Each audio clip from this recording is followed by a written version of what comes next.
Café Vital es una presentación de Maqueda, tu centro de belleza. Doctora Katiana Blanco, medicina estética y regenerativa. Coquedamas de Jardín Bambusal. Botica del Alma. Salvia blanca, salvia roja y cristaloterapia. Secretos del diván. Psicoanálisis y sexología a tu alcance. Centro Odontológico Barudén. BN Medios, Publicidad y Comunicaciones. BN Tienda, tu tienda online. Servicios Contable, Corporación de Venezuela NJC. Terapias holísticas, Respiarte. Sohan, tu tienda de Feng Shui.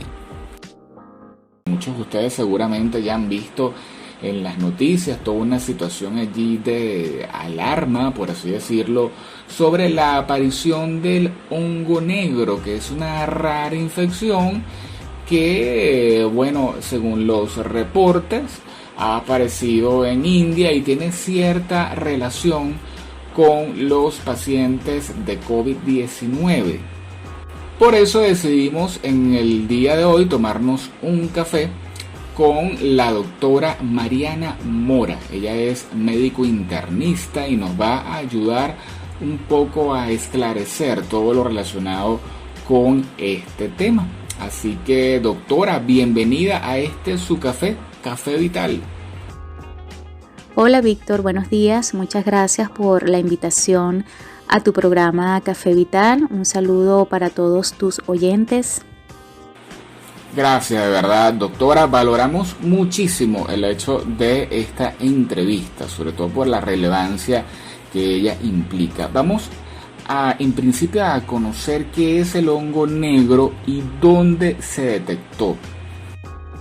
Bien, antes que nada quisiera aclarar que más que un hongo en particular es una enfermedad, la cual es conocida como mucormicosis, que es causada por un grupo de hongos que en la actualidad hay 4 de ellos que han sido bien estudiados, como la Psidia, el mucor, el Rhizomucor y el Rhizophus, siendo este último el responsable del 70% de las infecciones. Respondiendo a tu pregunta, Víctor, estos hongos fueron descritos por primera vez en 1855 por un científico alemán, quien lo aisló en un paciente con sinusitis que tenía como antecedente cáncer de pulmón, que es un dato muy importante. Sin embargo, no fue hasta 1885 que un científico francés, aparte de describir el primer caso de infección rinocerebral, determinó o estableció el término de mucormicosis para esta enfermedad que es producida por estos hongos.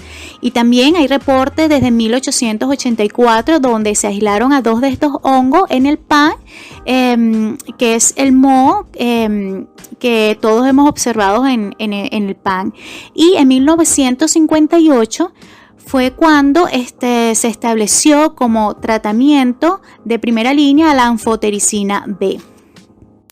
Es importante esta pregunta que me realizas, Víctor, porque se ha creado cierto grado de incertidumbre en la población sobre este hongo, que si fue creado en un laboratorio posterior a la COVID-19, y no, es un hongo que está en nuestro medio, que es conocido desde hace más de 166 años, y es importante que sepan que es un hongo que está en el suelo, en el aire, que está en nuestro hogar, en esos alimentos que no conservamos a temperaturas adecuadas. Es el moho negro del pan, es la capa negra de los vegetales, es la capa negra que se forma en la fruta, en esos alimentos que no fueron consumidos en su tiempo, en un tiempo adecuado, ¿ok?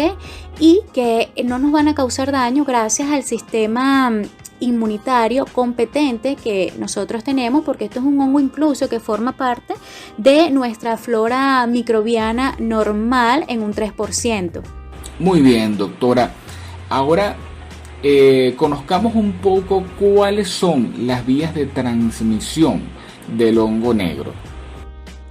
Ok, como mencioné anteriormente, este hongo forma parte de nuestro medio. Sin embargo, un sistema inmunitario competente nos mantiene en un total equilibrio con estos hongos que se comportan como oportunistas. ¿Y cómo es esto de oportunista? Pues bien, ellos se aprovechan de la vulnerabilidad inmunitaria del huésped.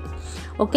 El mecanismo de transmisión es dependiendo de la vía, ¿ok? En la cual se exponga ante este hongo. Puede ser a través de la vía respiratoria, por la inhalación de las esporas que hay en el medio ambiente, a través de la ingesta de alimentos contaminados con este hongo, ¿ok? Y a través también de lesiones en la piel por contaminación directa de la misma. No se transmite de persona a persona, que es un dato muy importante que hay que tener en cuenta. Bien, una vez que el hongo logra burlar las barreras de defensa del organismo, ya sea la piel o las mucosas, pasa al torrente sanguíneo, lesiona los vasos y produce una trombosis en ellos, teniendo como resultado final la muerte del tejido, ¿ok? O la necrosis del mismo, lo que nos va a dar ese aspecto negruzco o necrótico que observamos en los pacientes, sobre todo en la piel y en esos pacientes que tienen manifestaciones clínicas a nivel rino-orbitario. Teniendo en cuenta, doctora, bueno, ya cómo son estas vías de transmisión y qué es lo que es el hongo negro, indíquenos por favor cuáles serían los síntomas. En cuanto a los síntomas, el repertorio es amplio, todo va a depender del lugar o el sitio de infección. Hay diferentes presentaciones clínicas como la rino-orbitaria, la rino-cerebral, la gastrointestinal, pulmonar y la forma diseminada. La fiebre se presenta en un 64% de los pacientes, el malestar general en un 18%, la pérdida de peso inexplicable, que es ese paciente que consulta por no saber por qué pierde peso. Los síntomas respiratorios, destaca la tos, el dolor torácico, la dificultad para respirar. En cuanto al compromiso facial o cuando hay infección a nivel nasal u orbitario, pues el paciente va a presentar secreción nasal purulenta, signos de infección ocular, dolor de cabeza, y cuando hay un compromiso del cerebro o del sistema nervioso central, van a haber alteraciones neurológicas como disminución del estado de alerta, alteraciones del comportamiento, incluso llegar al coma. Cuando hablamos de los síntomas gastrointestinales por úlceras que se producen a nivel de la mucosa gástrica, el paciente va a referir dolor abdominal, diarrea, vómitos con sangre y evacuaciones con sangre en algunas ocasiones. A nivel de piel, son esos pacientes que posterior a una lesión cutánea, la lesión no mejora, es una lesión que progresa, que se extiende, que se profundiza, que adquiere un color negro, ¿ok? Nos debe hacer sospechar de la contaminación de estas heridas por estos hongos. Es importante saber que el pulmón es el órgano que mayormente se afecta en un 87%, seguido del sistema nervioso central en un 27%, los senos paranasales en un 18% y la parte orbitaria en un 16%. Siempre en cada enfermedad o en cada afección hay una población que es más vulnerable. ¿Cuál sería en este caso? Una pregunta muy interesante, Víctor, debido a que existe mucho miedo, como te mencioné al inicio de la entrevista, existe mucho miedo por parte de la población, mucha incertidumbre de que me va a dar esta infección por hongo, que creen que es el mismo coronavirus pero mutado. O sea, son tantas cosas que uno escucha por parte de los pacientes. Y bueno, la población vulnerable, desde que se descubrió este hongo, incluso mencioné que en el primer paciente donde lo aislaron tenía antecedentes de cáncer de pulmón. Entonces es una población vulnerable. ¿Por qué vulnerable? Porque él tiene comprometido su sistema inmunitario, ¿okay? Que es el sistema de defensa ante agentes o microorganismos extraños, y son los pacientes diabéticos, especialmente esos pacientes diabéticos mal controlados que tienen hiperglicemia, que están hospitalizados por complicaciones agudas de la diabetes como la cetoacidosis diabética, pacientes con HIV o enfermedad del SIDA, pacientes con cáncer hematológicos o neoplasias hematológicas como las leucemias, los linfomas, otros tipos de cáncer, pacientes que se encuentren recibiendo quimioterapias, pacientes con terapias de inmunosupresores, pacientes con afectación del sistema inmunitario, pacientes que estén recibiendo terapia con esteroides.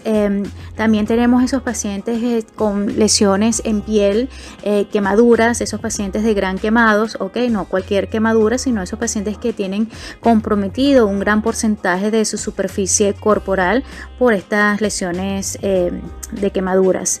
Y pacientes también con trasplantes de médula ósea, o sea, realmente son pacientes que tienen su sistema inmunitario incompetente. Amigos de Café Vital, estamos hablando con la doctora Mariana Mora. Ella es médico internista de la Universidad Central de Venezuela y actualmente pues hace un posgrado de reumatología. Y estamos hablando precisamente de todo este tema del hongo negro. Su cuenta de Instagram es @marianainternista. Doctora, coméntenos por favor cuál sería el tratamiento para el hongo negro. Sí, afortunadamente existe tratamiento para esta enfermedad, pero debido a que es una enfermedad de compromiso sistémico, se requiere de un manejo interdisciplinario, donde participa el internista, el neurólogo, el infectólogo, el otorrinolaringólogo e incluso el intensivista, debido al alto porcentaje de los pacientes que ingresan a terapia intensiva. Esto es una enfermedad muy agresiva, aguda, rápidamente progresiva, que cuenta con una tasa de mortalidad hasta del 100% si no se recibe un tratamiento oportuno en un lapso de 2 a 3 semanas. Existe un tratamiento que es la anfotericina B, que es un antifúngico, que es el tratamiento de elección y por excelencia en la etapa de inducción de esta enfermedad, que se administra en un lapso de 3 semanas, seguido de una etapa de mantenimiento por otro antifúngico que es el isavuconazol, y tenemos la piedra angular del tratamiento, por así llamarlo, que es el debridamiento quirúrgico, donde se retira el tejido infectado, y de esta manera se limita la extensión y la progresión de la infección. Esto es un tratamiento que se debe hacer de manera oportuna y de urgencia. Tenemos factores de mal pronóstico que van a intervenir con la evolución del paciente. Estos factores de riesgo tienen que ver con las enfermedades que tiene el paciente, las comorbilidades y el por qué lo llevó a esta infección. También tiene que ver el sitio de infección, la localización de la misma, siendo de mayor afectación o de mal pronóstico esas infecciones ubicadas en lo que es los senos paranasales, la región ocular y la afectación del sistema nervioso central. Esta enfermedad o esta afección del hongo negro tiene una relación con el coronavirus. ¿Cuál sería? Y bueno, algo muy importante que es la gran preocupación o duda de la población en este caso es: ¿las vacunas del COVID son efectivas de verdad para disminuir los síntomas? ¿Nos podemos apoyar con ellas para no vernos afectados? La relación que guarda la COVID-19 con la infección por estos hongos es el mismo estado de inmunosupresión que les he venido comentando anteriormente, donde este hongo, que es oportunista, pues se aprovecha del estado de inmunosupresión que tienen los pacientes debido a la infección por la COVID-19, aunado al uso prolongado de esteroides que se requieren en algunos de estos pacientes, y se evidenció en un estudio que se realizó en la India, ya que es un país que ha reportado más de 4.000 casos en lo que va de pandemia, donde los pacientes que tenían antecedentes de diabetes mellitus, sobre todo mal controlado y con complicaciones agudas como la cetoacidosis, fueron los que más presentaron esta enfermedad, que es la mucormicosis.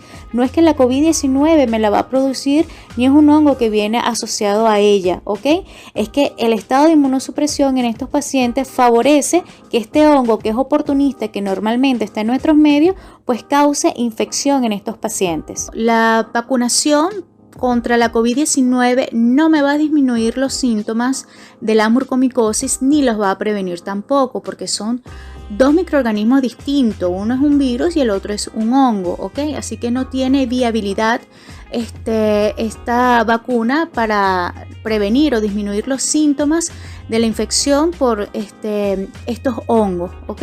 Incluso hay que evaluar la indicación, ¿ok? O la contraindicación absoluta y relativa de esta vacunación en pacientes que estén con este grado de inmunosupresión, porque si tenemos un paciente con estos factores de riesgo más la infección por la COVID-19, aunado a eso tenemos esta complicación que es la infección por este hongo, pues no está recomendada la vacunación en estos pacientes, sino una vez que resuelvan todos estos problemas agudos o estos problemas de inmunosupresión. Estamos enormemente agradecidos acá en Café Vital y en Radio Sintonía por este tiempo que nos ha dedicado para hablar sobre esta enfermedad, sobre esto que está generándose ya en distintos países del mundo. Muchas gracias, Víctor, por haberme invitado a esta entrevista. Fue un placer haber compartido contigo y con los oyentes sobre este tema tan interesante de hoy en día. Conversamos entonces, amigos, con la doctora Mariana Mora, médico internista, sobre el hongo negro.